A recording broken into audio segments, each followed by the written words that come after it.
to the English with Kirsty podcast from www.englishwithkirsty.com. Here I'll be sharing with you tips, information and other learning resources so that you can improve your business English.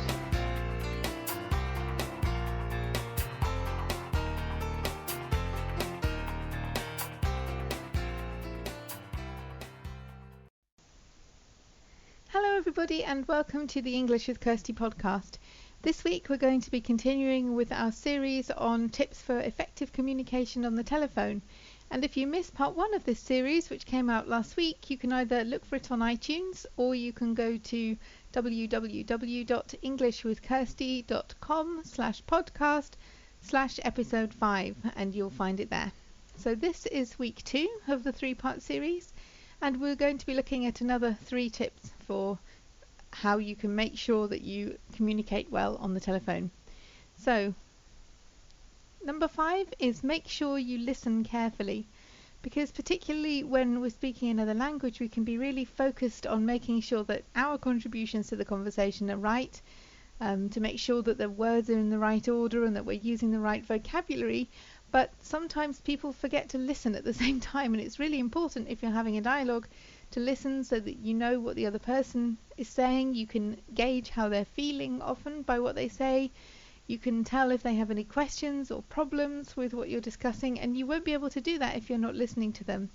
And as well, people can often tell when you're not listening to them, and if they feel that you're disengaging with them, they will probably disengage with you as well, because you maybe know what it's like if you're in a meeting and you're talking and somebody else starts talking and you think, well, you obviously don't want to listen to what I have to say then.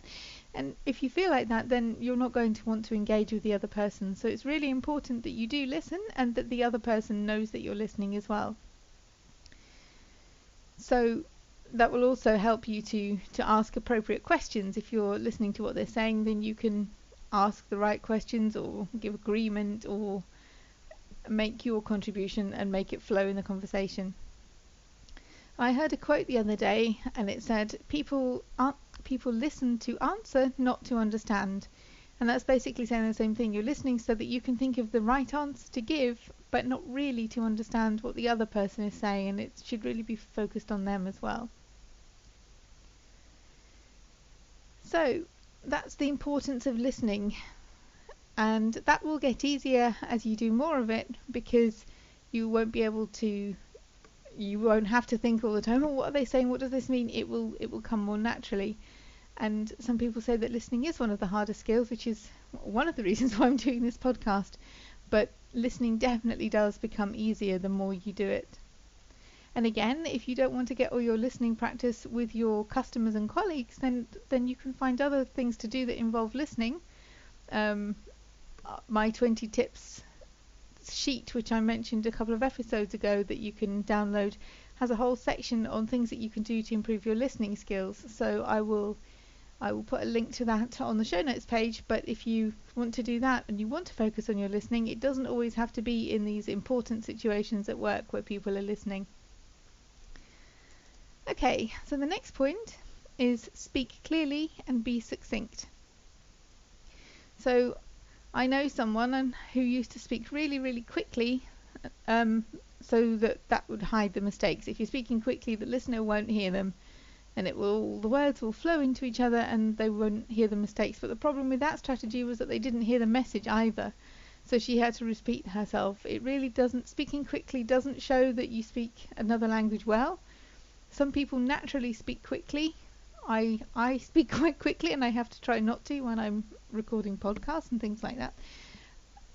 But when you're speaking another language, it shouldn't be a way to try and hide the mistakes, because your aim is to make it as easy as possible for the other person to understand you. And if you're speaking too quickly or too quietly because you're feeling nervous, that doesn't help the other person to understand you. So just try to think about your message so that you can be clear, because you don't want to confuse the other person by jumping around from one topic to another. Be clear about your message and deliver it clearly. So think about your tone of voice, think about your speed and your volume when you're trying to communicate this message. So don't think that you have to have really long sentences. You don't have to in writing. You really don't have to when you're speaking. You just have to know what you want the other person to take away from the conversation and make sure that that's what they understand from what you're saying. Also, if you want the other person to do something, then make this clear too. Make it really easy for them to know what they have to do or which information you want from them. Okay, and the last point for today is if you don't understand something, ask. And that's good advice wherever you are and whatever situation you're in, because it's not just a language issue, it's generally if you're speaking to a colleague and you're both speaking the same native language, if you don't understand something, it's much better to ask or to clarify than to go away and think you know what they meant, because you could be wasting your time doing unnecessary work. You could pass on an incorrect message if you haven't understood what they want or what they think. You could annoy them because you're providing information that they don't need, or you've missed the point of what they wanted. So if you're not sure, then it's always best to ask, but particularly if it's a language issue as well. And if you don't understand somebody, it doesn't mean that your English isn't good. There could be background noise. They could be outside, for example, or there could be a lot of traffic, or they could have a regional accent that you haven't heard before or that is more difficult for you to understand. And don't forget that people often ask, what did you say? Sorry, I didn't hear that.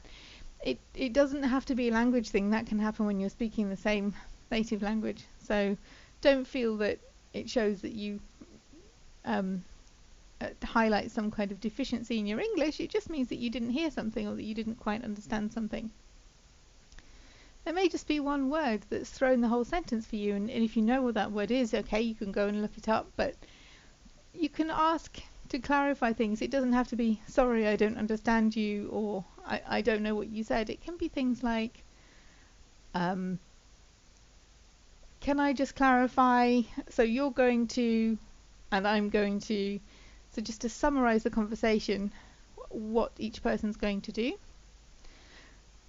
Or you can say, so you'd like me to find out and get back to you tomorrow. So that's highlighting exactly what you think they want you to find out, and then you'll get back to them with that information. And if that's wrong, then they have the opportunity to tell you what exactly it is, and then you will know what you should be looking for.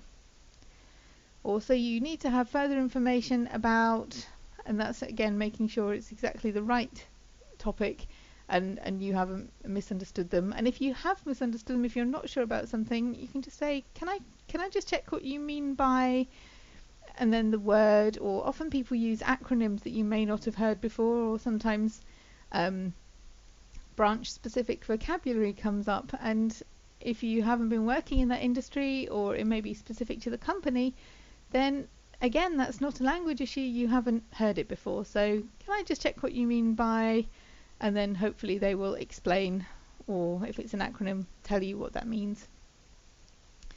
Okay, so I hope these 3 tips have been helpful. We're going to have the last 3 next week, and then we'll move on to something else.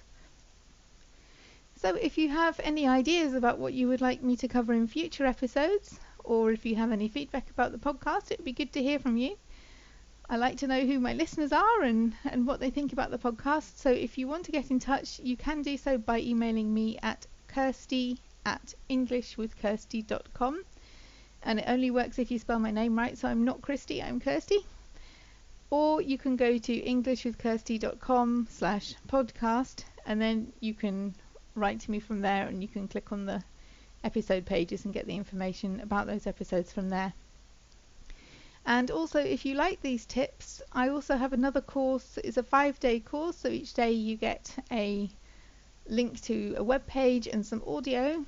This 5-day course is about preparing to present information in English.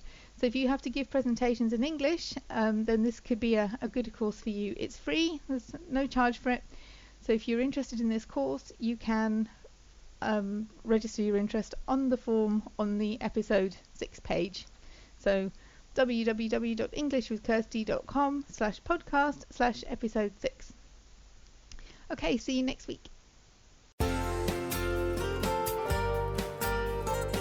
hope you enjoyed this episode of the English with Kirsty podcast. If you have any questions or comments, my email address is kirsty@englishwithkirsty.com, or you can go to www.englishwithkirsty.com/podcast, where you'll find information about the individual episodes.